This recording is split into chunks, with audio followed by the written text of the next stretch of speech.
Let's continue our deep dive into coding with cables by talking about arrays and objects. So far, we've seen how to create simple data types as input ports, and it's the same basically for all the types of cables, but there is some specificity with arrays, and it's not really cables' fault, it's more about JavaScript in itself. So let me demonstrate. Let's create a random array. And it doesn't matter, I'm creating 100 values between -1 and 1, and I can visualize that here. What if I want to create an op now that takes whatever array and modify the values of the numbers? I could simply decide to multiply by 2 and add, so I can multiply and add a value, let's say. How I would create this? First, I'm saving. We know how to do this. I call a new op. I'm going to call this array, I don't know, mul add. Why not? And we know how to create this. I know that I need to create an input port. I'm going to call this in-a for in-array. Op.inArray, so that's how we describe and create the port and cable. And I'm going to call this input array, not just array, because if I put array here and array for the output, the cable is gonna, the UI is gonna really bug.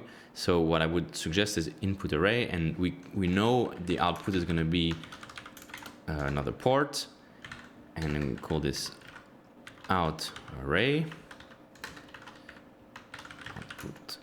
Array, and so I want to be able to multiply. So here, just check it out.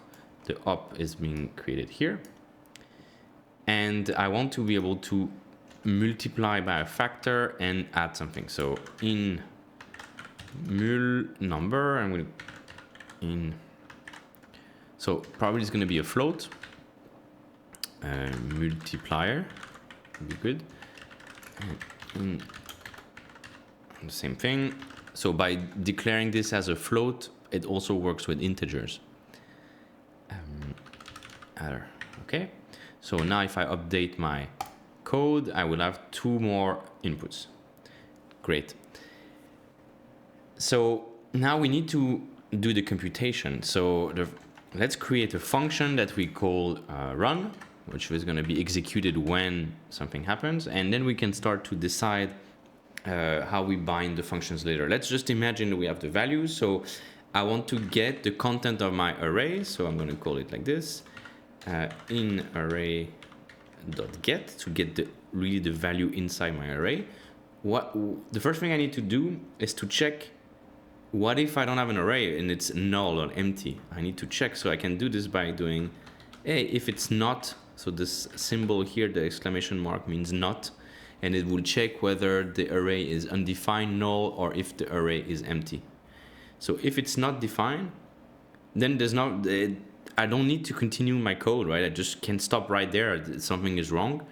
So I would say I'm returning and I'm breaking the function, but I also need to set my output, because if I return the function and I had this array with the valid array before, then I would still, if I don't update my out array, it will be the last value that I set. So I'm doing out array set null. I'm setting like there's nothing. So now I make sure that by default it's null, and if I have nothing as input, it's always no, which is correct. Now, let's imagine that I'm getting the multiplier, so I'm going to call this mul and then mul.get. It's always the same technique. I'm getting back the value that is in the port. The same thing for add.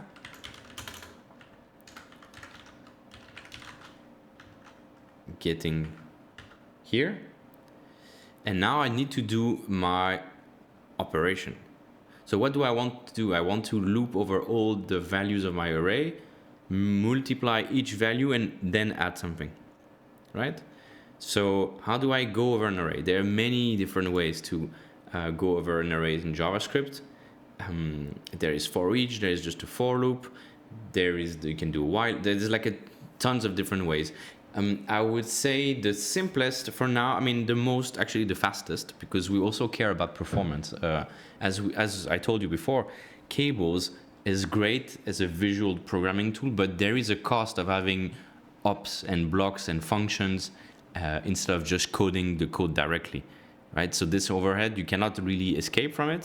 And the only way would be if I have multiple operations and I can group them and I know how to code, then I can do them on the fly. So we don't want to have any extra basically code that is taking longer if we can make it faster. So I would choose this for loop. It's also the most simplest way to understand how we can do loops in any programming language. It's always kind of the same thing.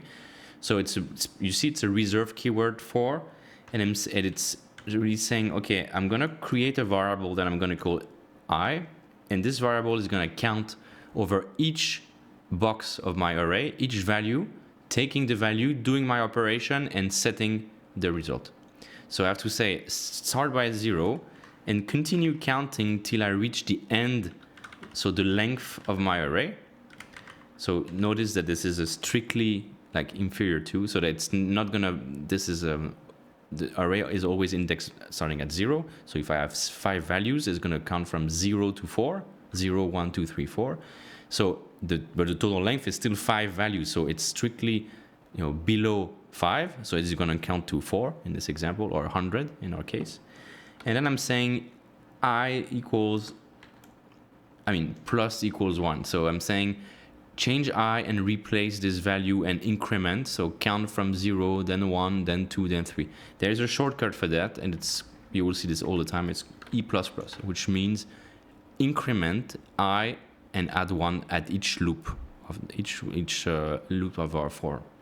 So when I start here, I is at 0. So if I just print this for now,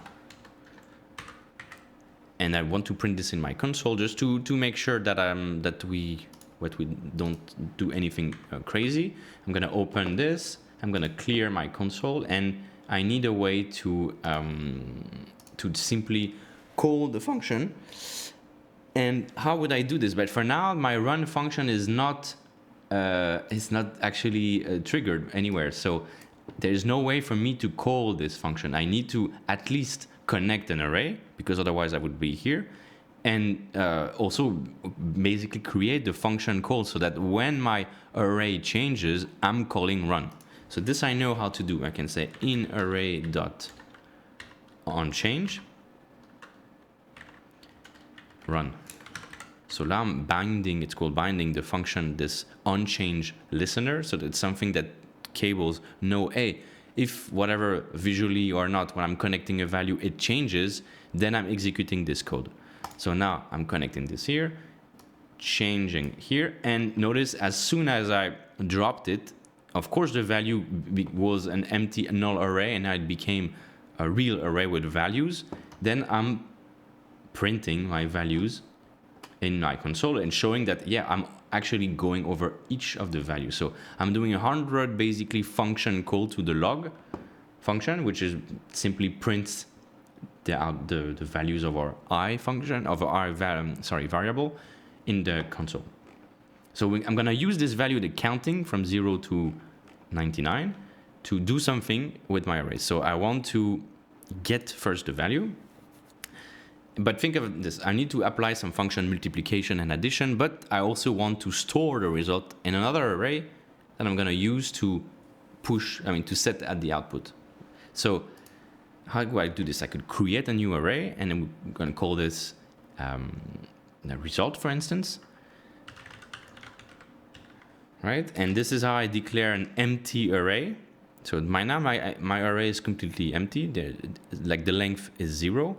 And I'm gonna say, okay, I want to make my computation. So I know I want to create a variable that is gonna be the result of our computation. Let's call it v. And what I want to do is I want to get the value of my array at the specific index. So if I go here, first I want to get this value. So array bracket 0, it's gonna be this guy here.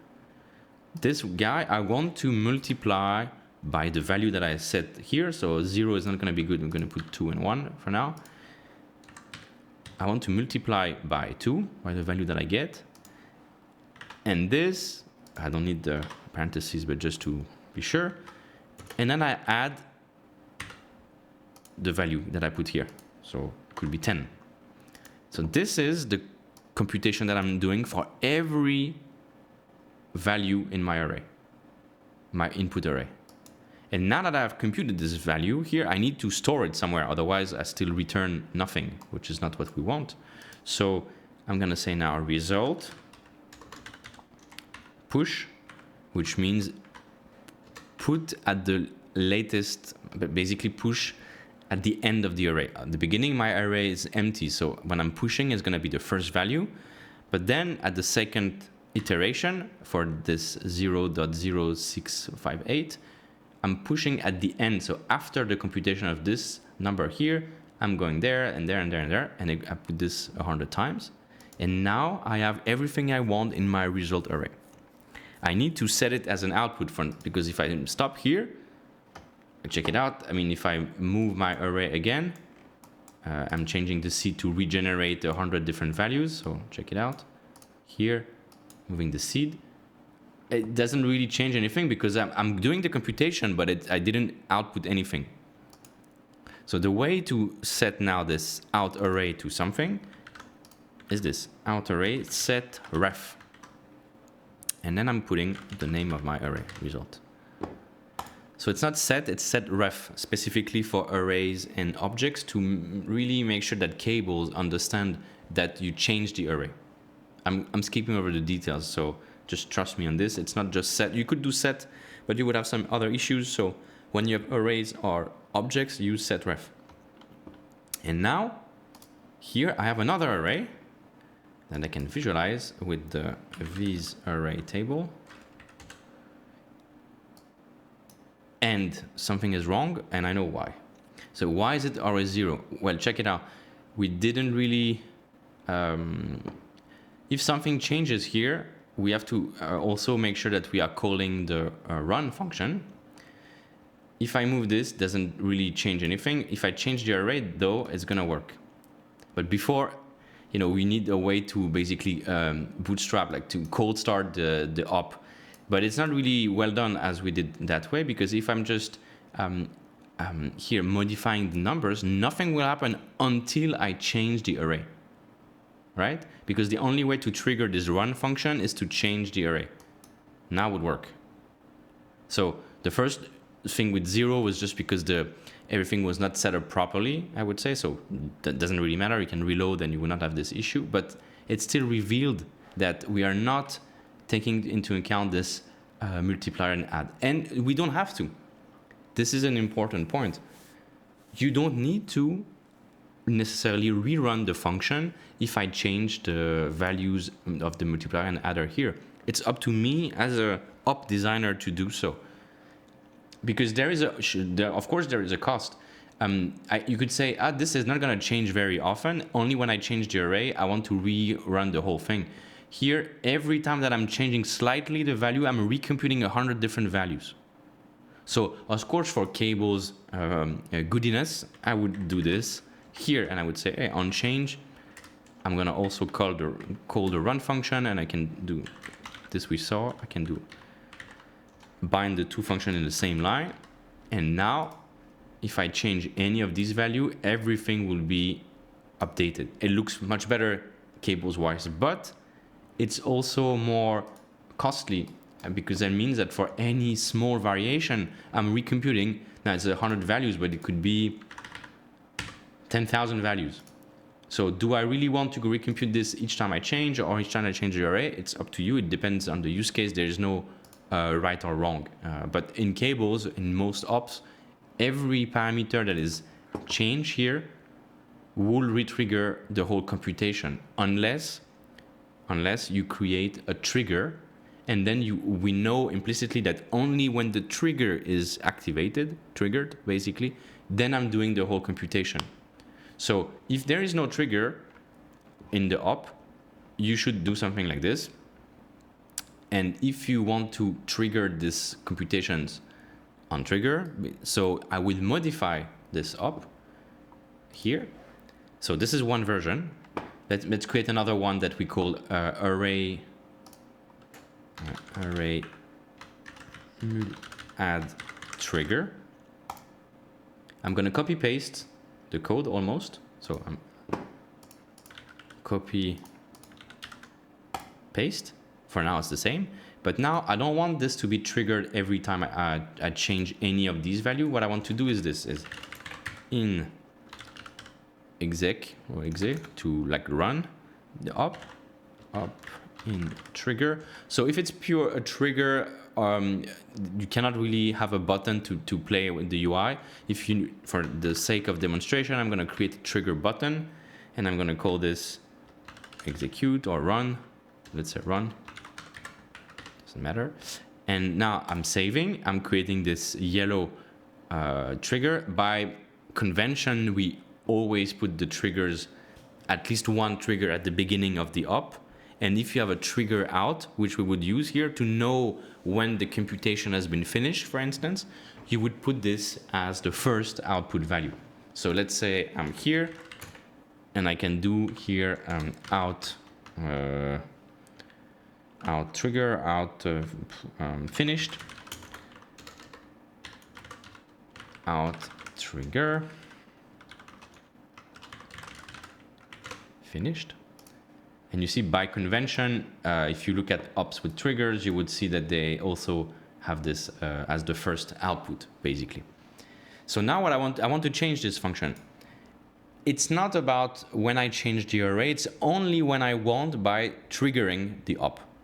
So what I can say is, okay, in exec dot, it's not going to be unchanged, this time it's going to be untriggered. And untriggered, I want to run this code here. And I want to notify that this has been, basically I have finished my operation. So how I could do this before, I could monitor if the array changed.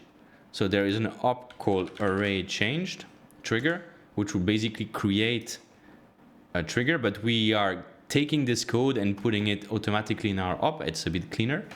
So I would say, and this is important, I'm always computing everything, and the last thing that I do on my op is to set the trigger. It's just the name of the port dot trigger.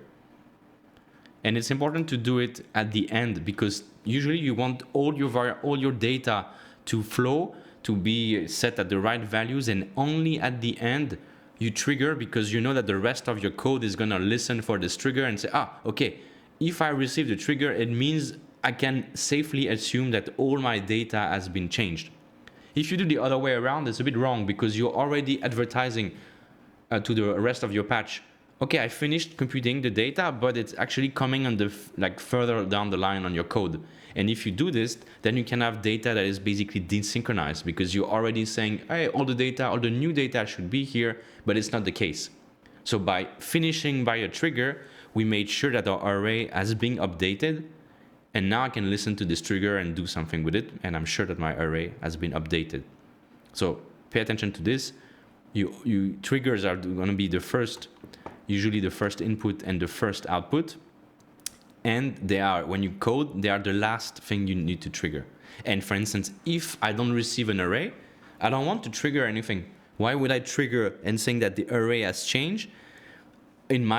So people can say, no, but you still need to advertise that the computation has finished. In my ops, I usually don't do it. If there's an error, because this is considered for me an error, I should have a valid array, but I don't. So I'm not going to trigger the finished thing. It's going to stay like this. And so for me, it makes sure that the rest of my patch, when I get the trigger, I know that my array is valid. Otherwise, I could have to check another time, hey, whatever, okay, I finished, and I'm checking this output array here and checking whether it's valid or not. But by doing not triggering, I made sure that only when I trigger, it's always valid. I hope it makes sense. So I can remove this up now, and it's going to be the same. I'm connecting my array. I have some values that I put here. Doesn't matter. And notice that here, this will change automatically. Now I'm copying and pasting this up, and nothing will happen. You see, even though it's the same array, the only way for me to to get this guy active is to click on the button. And now it works. I move this, nothing happens. I click, it updates. So this is like really the two main ways you have in Cables to decide how you want your ops to operate. Do they need a trigger or not? So usually, what I would recommend is that if you have a big computation, like costly, it takes time, you would want to not necessarily trigger it all the time. So you put a trigger, and usually when it's data processing, I'm reading data from the web, I'm doing some background computation. I don't want to run this every time a small parameter changes. I want to be able to control this easily by having triggers. If it's more like generating numbers of something that is basically static, because here I'm changing this visually, but in the code, when I'm running the patch, this is only basically run once. I don't need to update this. I'm updating this in my editor, but not necessarily in the patch. Then it's fine that I bind the 3 different values to the same running function, even though it might take some time. But here it takes some time. And I have a fast computer, you have a fast computer, but we're still talking 10,000 iteration of this loop, doing our computation, pushing back the result, setting and triggering. So the bigger this array is, the slower it's going to be. So it would make sense if we expect that I'm reading 100,000 rows of data, that this for sure needs to be with the run value, because it's not going to be instant. Now let's talk about objects. When you are calling an API, most likely you get an answer as either an array or a JSON object. And in Cables, it's really similar to playing with arrays. And so I would like to demonstrate how to make an op that transforms an object to do something else after in the rest of the editor.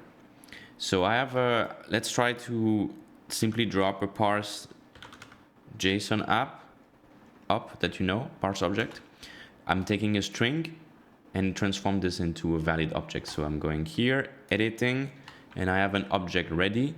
The goal here, it's just a simple let's say data about someone, and I would like to have an op that allows me to swap to modify the city or the age or the name if you want.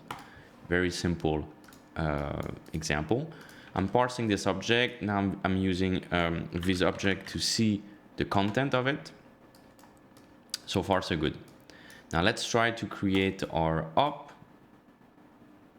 Call a new op, and we're going to call this user detail updater. Right? We want to update the user details. Great. What do we need? Well, we know it's using the same convention. In object, I need one object, and the API for Cables is op in object. We have in array, in object, in string, in float. So it's really the same thing. Input object. And what do I need? Well, I also need to output my new modified object. So, and it's the same out object.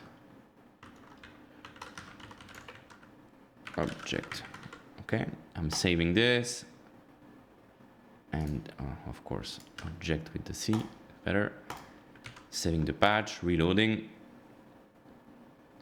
Okay, so now my op doesn't do anything yet, so I need the function. We can call this function update if you want, right? Now, and I also need to map to bind the function, the object on change, so that if something happens on this object, I want to call my update function. For now, my update function doesn't do anything. And as we know, first thing we try is to think of the cases where something is wrong. So the object is null, or have no object, or it's empty. So I can use the same thing. I'm gonna get first what I have in my input port. Then I'm gonna check if it's not really defined, it's null, undefined, or empty. And if it's not empty is a bit different, but let's say if it's not defined, I'm just gonna say return. I want to return, so I don't want to continue my function. And I want to set my output object to null, right? Because nothing, I basically have nothing in, as input.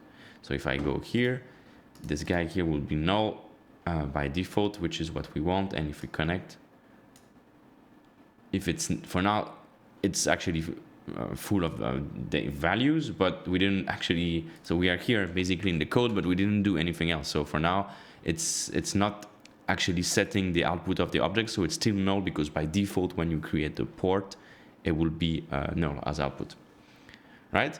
So this is my code so far. So I try to be tidy, right? I just try to separate always input output, the binding of the unchanged listener, and then the functions that you want to call. Okay, so we want to be able to, let's say, update the age. So I need another port, right? So I can, and I know that the age, it could be an integer or a float, because it could be in between month, doesn't really matter. Let's say it's an integer, I think it's int age, let's see, we'll complain or not, no, okay.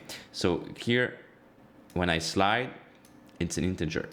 However, nothing stops me from putting a float value here. So let me demonstrate this. And this is where you need to do what we call defensive programming. If I do this, I'm not sure that Cables is gonna cast the value here, you see?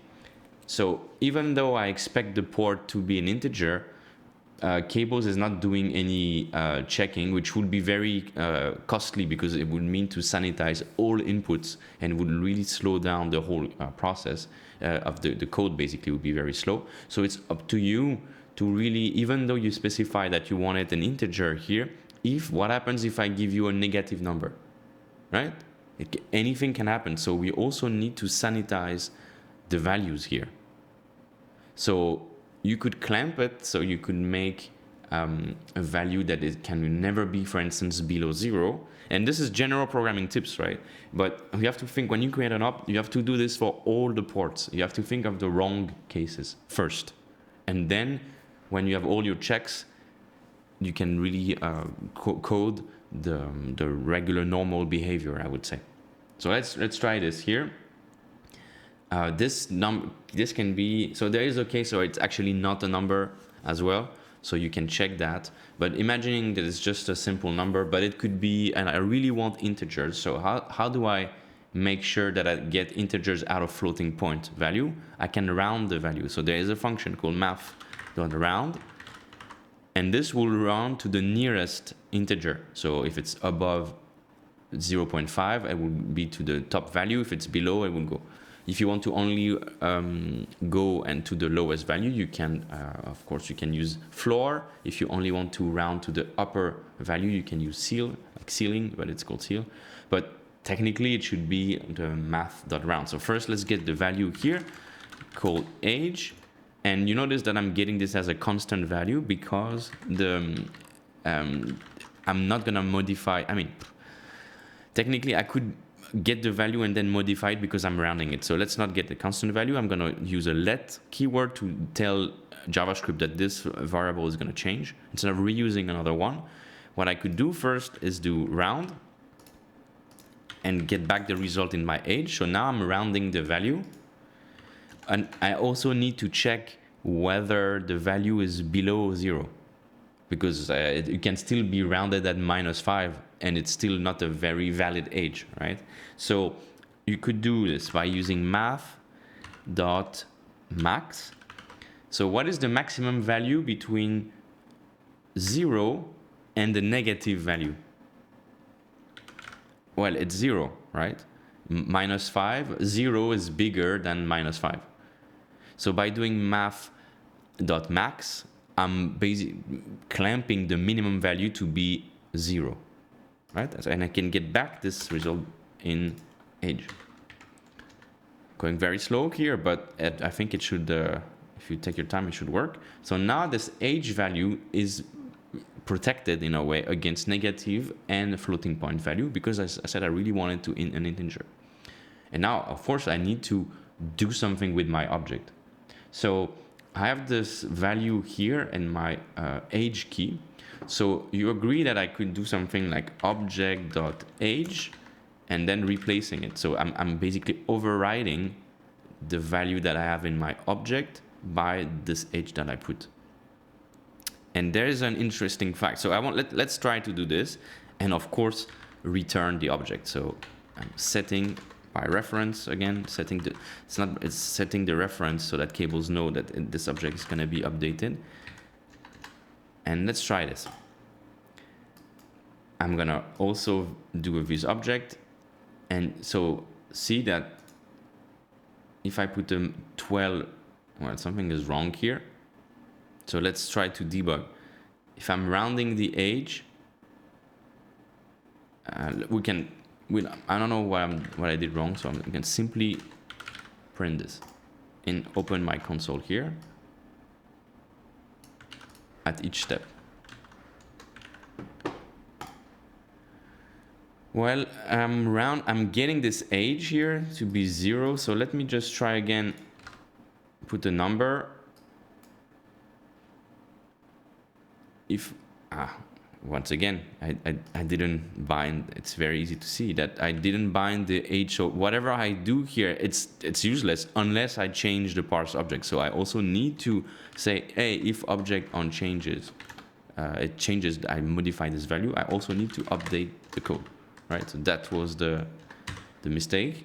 So you see, I'm going step by step. I was really eager to debug and see the value here, but actually it was before. When I disconnected, I realized that, okay, I didn't bind the new port. So yeah, when you create a new port, don't forget to bind the listener here. So now I have the age here, and you see that it seems to work. And if I put 0 or 0.12, it's still 0. If I put minus 39, it still goes back to 0. So it seems that our computation here works. Now, when I'm modifying this age here, for now it's not very clear what we did because we didn't really copy the object. Actually, we made a reference to this parse object, and if we were to actually print it again, we will see that this guy is actually changed. So the object that we created here is being modified by this up. So if I reprint it, it's not very clear. I mean, check it out. This was my original age. And now I'm printing, I use my user detail here. I set this value to minus 39, let's say 200 years old, okay? Now I'm gonna reprint again, but check it out, after, this is not being updated. Now this guy is gonna be updated and reprinted. And something is wrong here, or not, but you have to know this detail. Why am I modifying this object that I created on this up? Is it a behavior that I want? So you have two schools here. Either you want to be the most, efficient as possible, and you know this object is just going to be modified in place, basically, and you continue the chain of transformation, then it's fine to just get the reference, modify the value, and put it out. If you want to make sure that you will never touch the original value that we get, we need to copy the object. And this is exactly the same for the arrays that we have.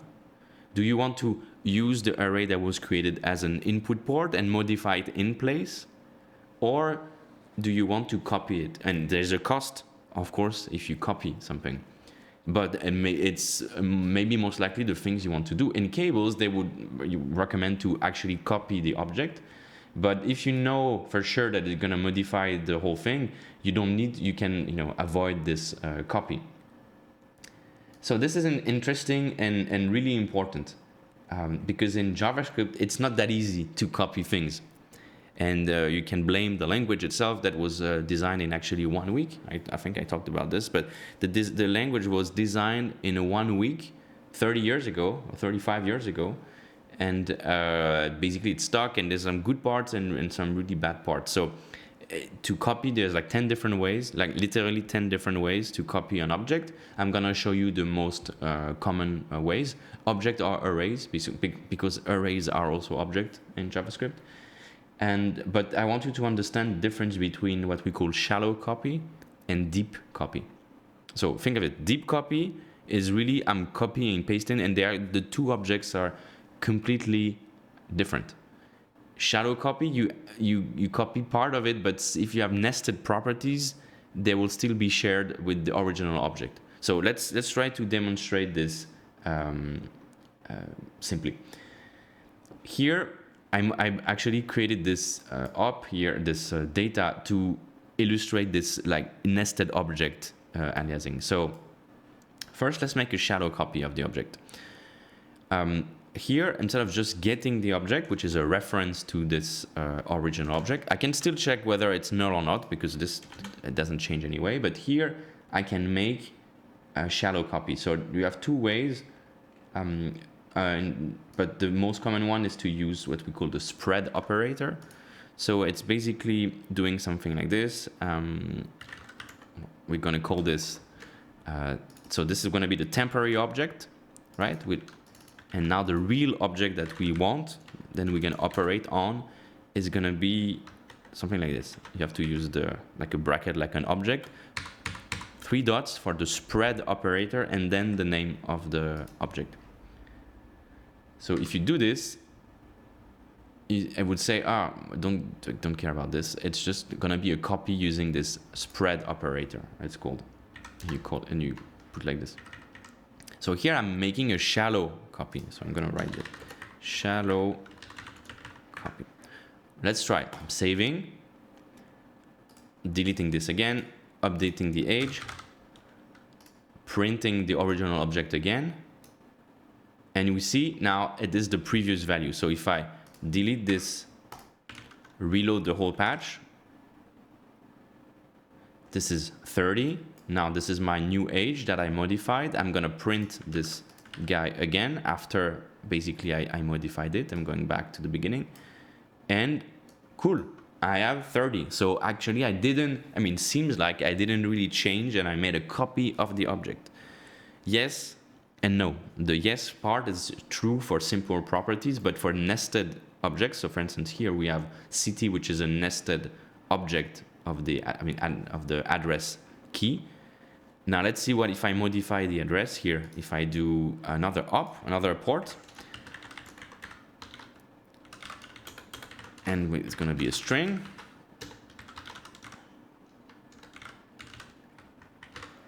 Okay, 2D in English. So once again, I'm binding the function. Okay, now I want to, so here we say set age. Okay, now let's modify the address.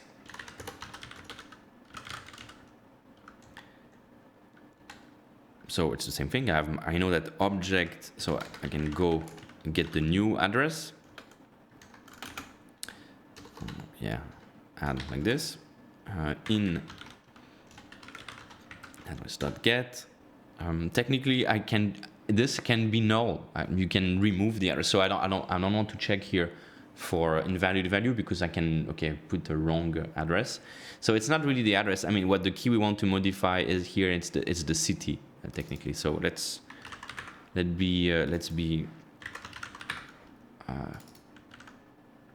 update our variables to reflect that, because I still want to keep the address field. I just want to be able to update the city, which is a nested field. So let's go in city and we're going city like this.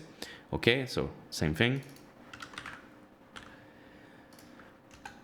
And now modifying my object, so I can say object.address with 2D dot city equals city. Right? I'm changing the nested property of this object directly and setting back the reference. Let's try. I'm here.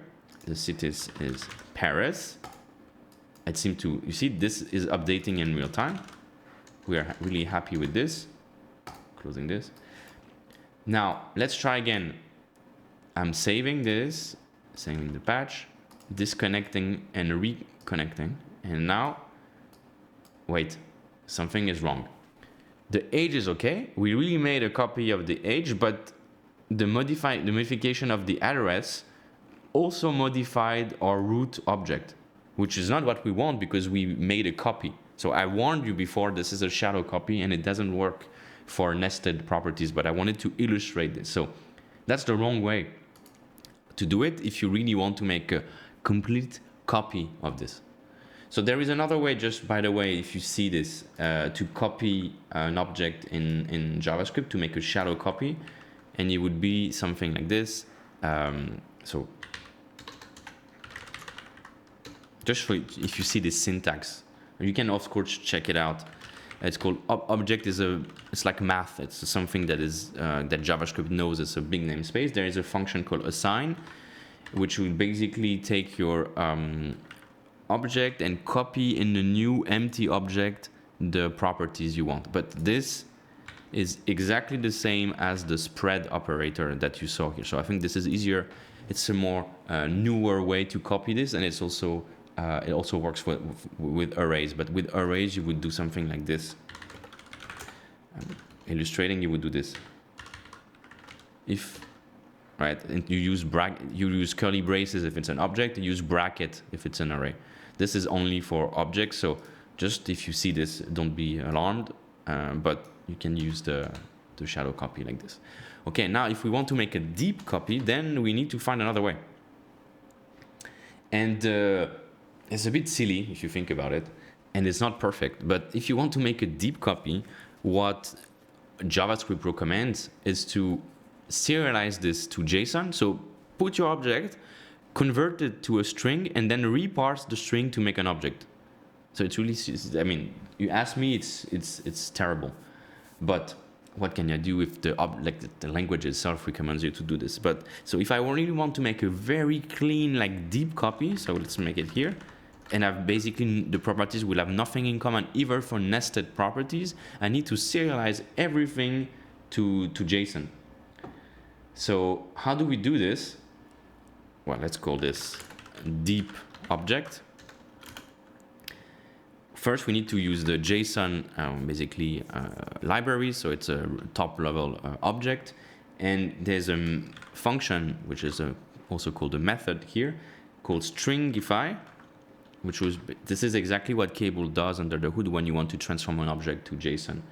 So if I'm stringifying my temporary object, now I would get a string. So let's print this so that you see with me what is this part is doing. So I'm gonna call this string object, right? So this is, I'm first converting this to a string. I'm printing this so that we can see in the console. And now I need to, as I said, to parse it back. So the parse object here, what it does under the hood is this JSON.parse, and I'm parsing the string that I've just created. And now this deep object should be a very, like a real copy, deep copy.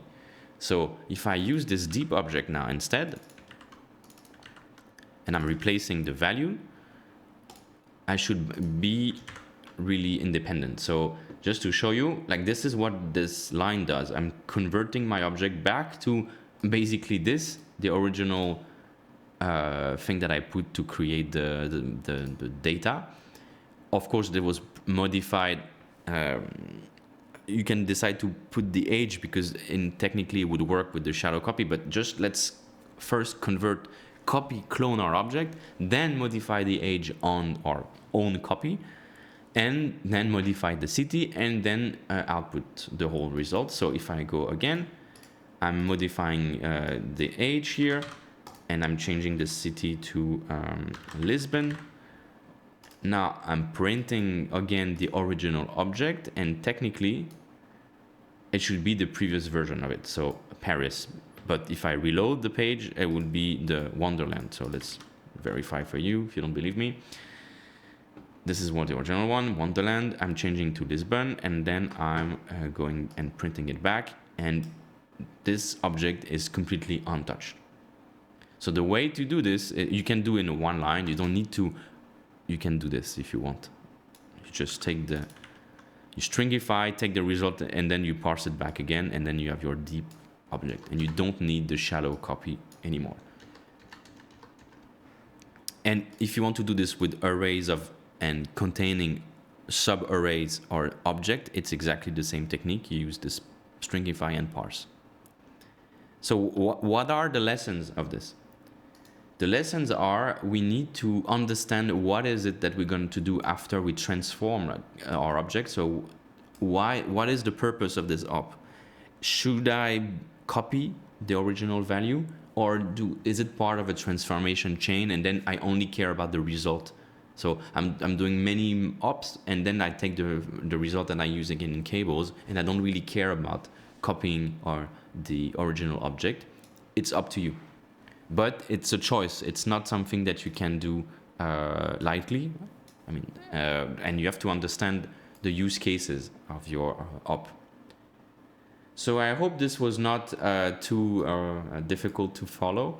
I think we have most of the tools we need now to go to the next part, which would be about how we can integrate external libraries in Cables by creating our own ops and basically creating a visual programming way of accessing some ops that you can, or libraries that you can only play with by coding with text.